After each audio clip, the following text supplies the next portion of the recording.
On the last of May, the class of 1959 assembled to receive their degrees, and Purdue University took time out to bid them farewell. And while they paraded across the mall, their thoughts traveled back to the friendships, the studies, the events and surroundings which make up a student's life at Purdue. The last year had been an exciting one. The band, under the direction of Professor Al Wright, set the pace in their new uniforms.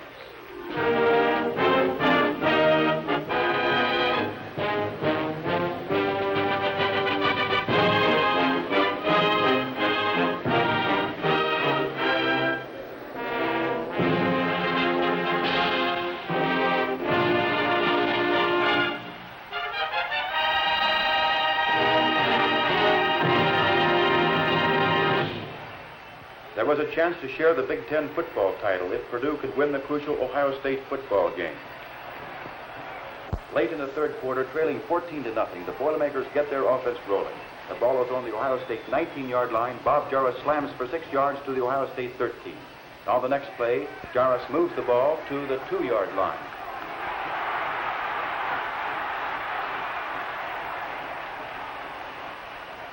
Fichtner again calls on his fullback.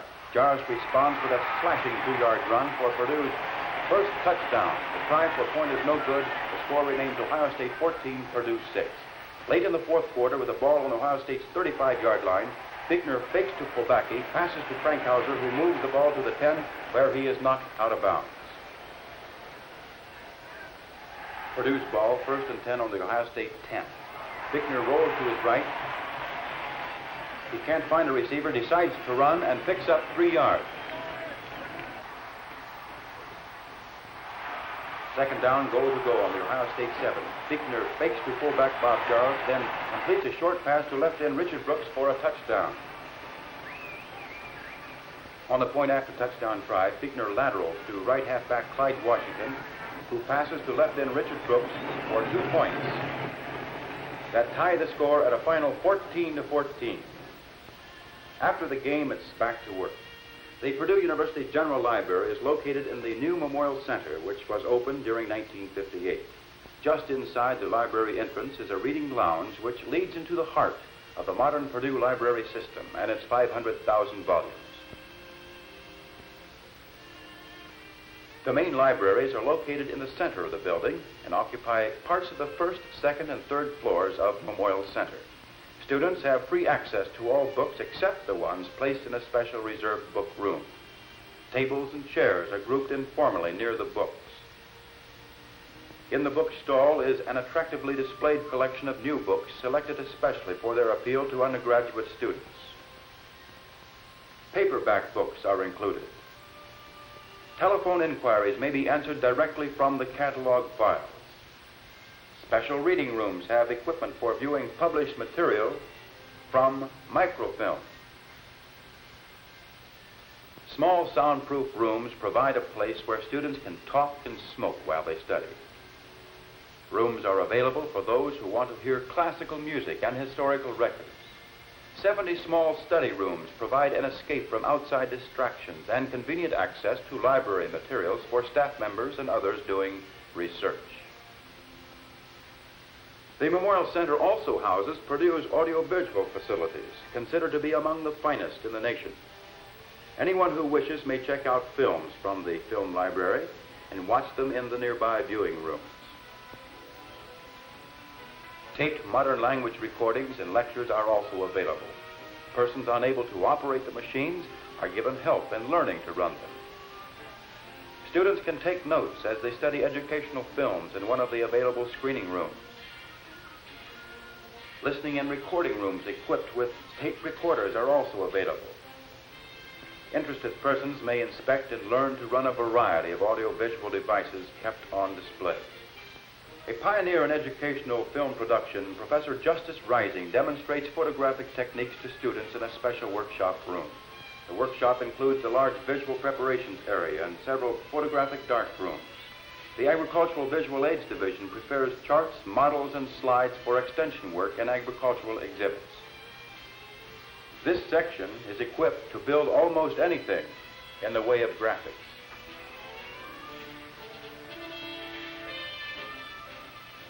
The Motion Picture Production Unit provides complete sound motion picture production service for all university departments. Once the films are shot and developed, they are edited. Recorded soundtracks are readied, and the sounds are blended for the sound to be recorded on the finished film. Picture and sound are checked at a final screening. The Department of Modern Languages uses the latest audiovisual techniques in its classes and laboratories. In one method, each student listens to a tape of the foreign language. Then he records both the model sound and his own verbal imitation. The recording is played back and the student checks his own mistakes. The teacher can listen and talk to each of the students individually over the system and can give individual assistance where needed. Siempre es posible ir al cine o a uno de los hermosos parques. All right, Miss English, try campesino again. Say it after me. Campesino. What word is it that you know related to this? Campo. You remember campo for field? So a campesino is one who cultivates the field. Cansado. El centro. Since its founding, Purdue University has been noted for agricultural research. One recent project under the direction of Professor E.C. Stevenson is the development of new varieties of tomatoes. A small tomato is being developed to meet consumer requests for the canning of whole tomatoes. Another high-yielding dwarf plant with normal-sized tomatoes is being developed. This variety can more than double the output of tomatoes per acre.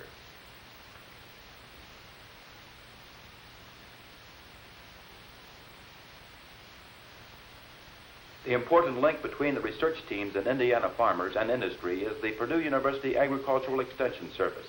Information is disseminated through person-to-person talks, meetings and courses, this 1 month motion pictures, calf is being used on one of Purdue's dairy nutrition experiments.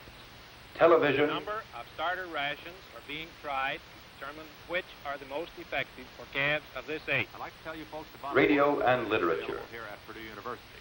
This is freezing farm foods, and you can get a free copy by calling on your county agricultural agent or writing to the agricultural publication. The 4-H Club is one of the best-known programs of the Extension Service work. Rural and urban members are encouraged to work on practical projects which develop the 4-H's: head, heart, hands, and health. The outstanding 4-H girl in the nation in 1959 was Linda Gould, a Purdue University sophomore. She was chosen to present the annual 4-H report to President Eisenhower.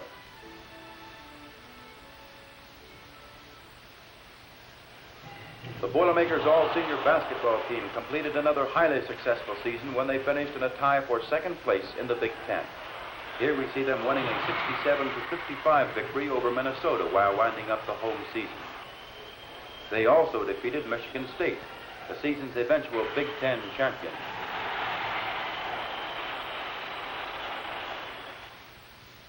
The Purdue University Schools of Engineering have been operating a nuclear engineering laboratory since 1958. Its primary purpose is to instruct students in nuclear engineering.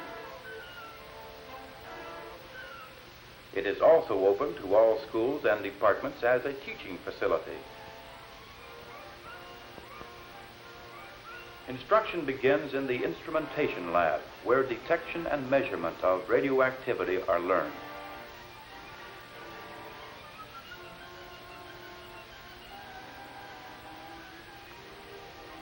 This exponential assembly is used to demonstrate the principles of a reactor.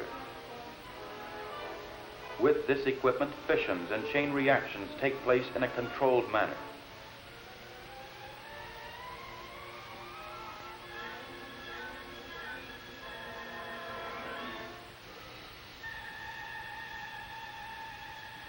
In a study of uranium fuels, neutron density is measured to demonstrate that a chain reaction has taken place. The uranium is loaned to the university by the United States government. Head of the Nuclear Engineering Laboratory is Professor V.E. Bertgold. Nuclear engineering laboratories are by no means complete.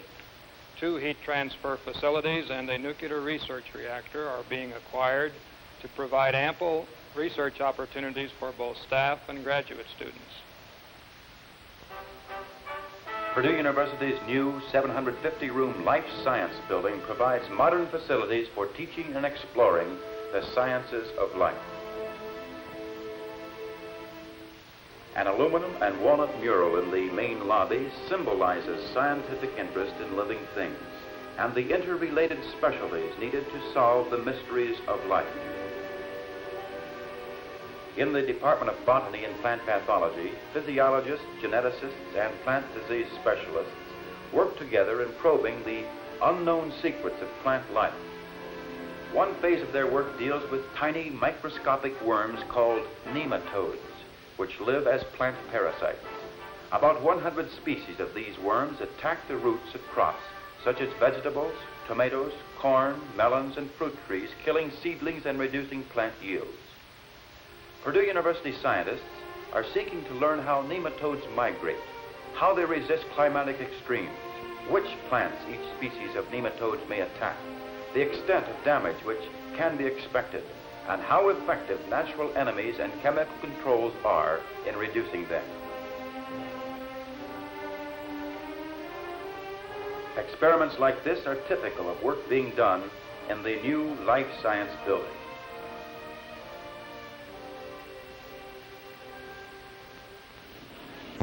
It's May 16th, day of the second annual Grand Prix. The purpose of the race is to raise money for the Purdue Alumni Scholarship Foundation.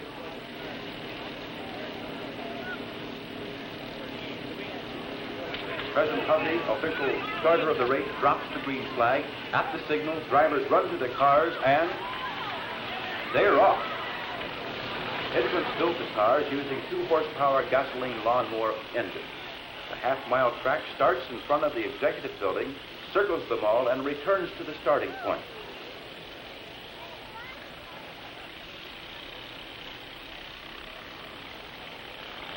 Safety angles were covered along the speedway. There were policemen, fire officials with extinguishers, and bales of straw at the turn. A fence was erected around the entire course, and members of the Purdue Auto Club were on the alert to keep the 4,000 spectators off the speedway. There were plenty of mechanical problems like blown head gaskets, lost gas tanks, and lost wheels. And here comes the winner, Sigma Chi's Rocky Special, piloted to victory by John Alexander. Winning average speed was clocked at 24.2 miles per hour. Alexander, hero of the moment, received the trophy from President Hovey. Phi Gamma Delta placed second and BNS third. In 1947, Purdue's School of Pharmacy became the first in the nation to offer formal instruction in isotope research. Since then, it has trained over 1,000 graduate students in this important field.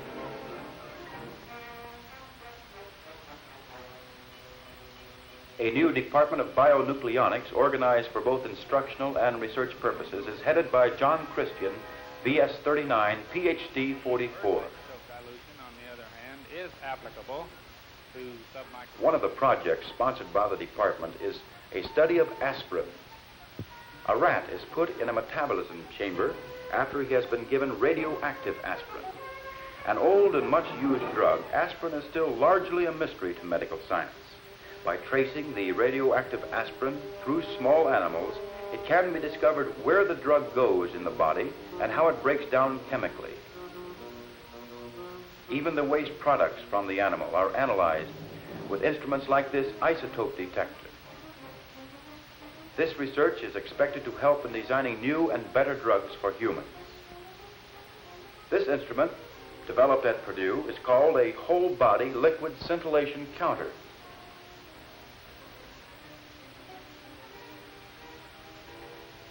It is useful in studying the biological effects of radiation from fallout and other sources.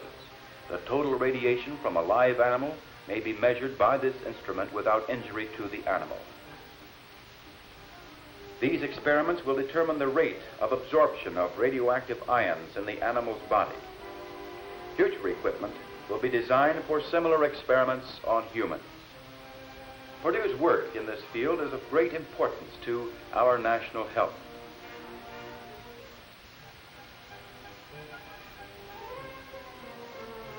Dr. Charles Schilling, Deputy Director of the Division of Biology and Medicine, Atomic Energy Commission, examined research being conducted on the Purdue campus.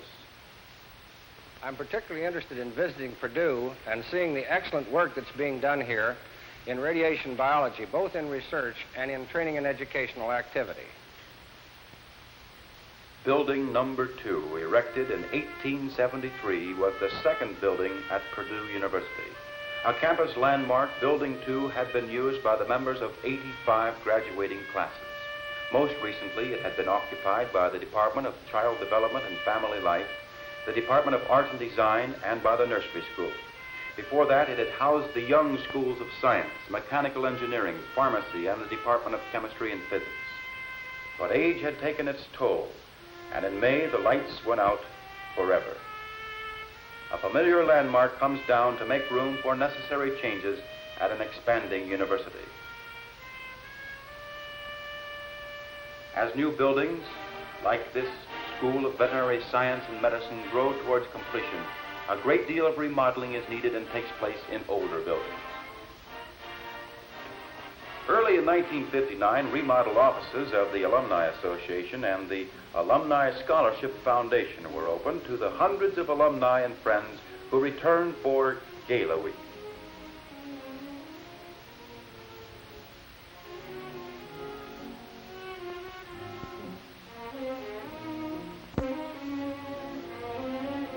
Among this year's guest was Wilbur Ford, secretary of the 1919 class. Like most returning alumni, he checked into one of the many comfortable rooms of the Union Club.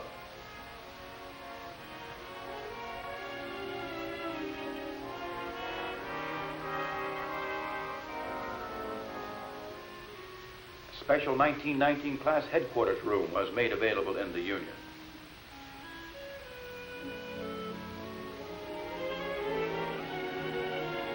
The Alumni Scholarship Foundation held its annual class agents meeting. Charles Weislogel, Science 26, chairman of the Foundation's Administrative Committee, introduced O.D. Roberts, Dean of Men, main speaker at the dinner. Members of the audience heard Dr. Gene Harvey, director of the University Scholarship Office, introduce two recipients of alumni scholarships, Joyce Dinwiddie and Charles Smith.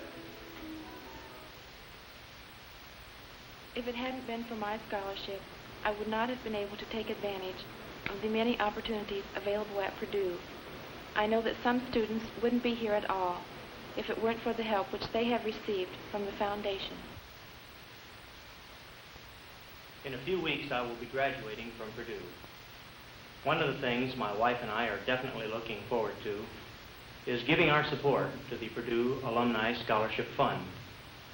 We are very anxious to help other students over the same financial hurdles that we ourselves have come over.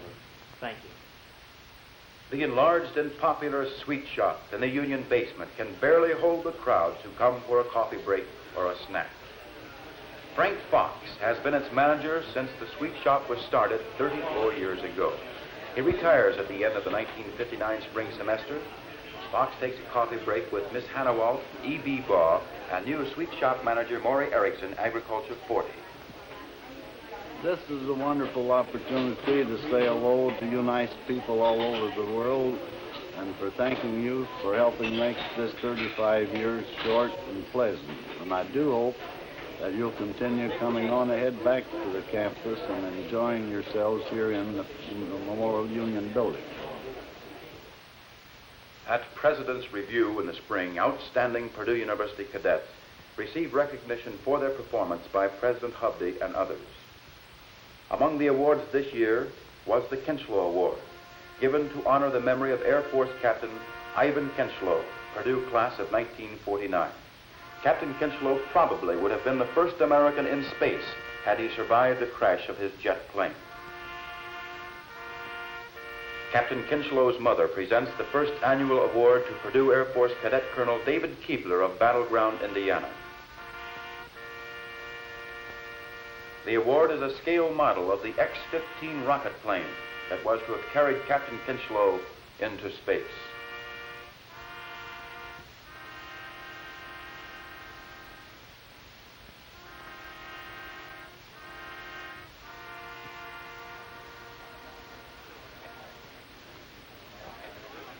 Only a few days are left before the end of the semester. Al Stewart, Science, 31, and the famous Purdue Glee Club are rehearsing the song they will perform at commencement. With this choral arrangement of the 100th Psalm, they will bid farewell to the graduating class of 1959 and to another year in Purdue's history. Make a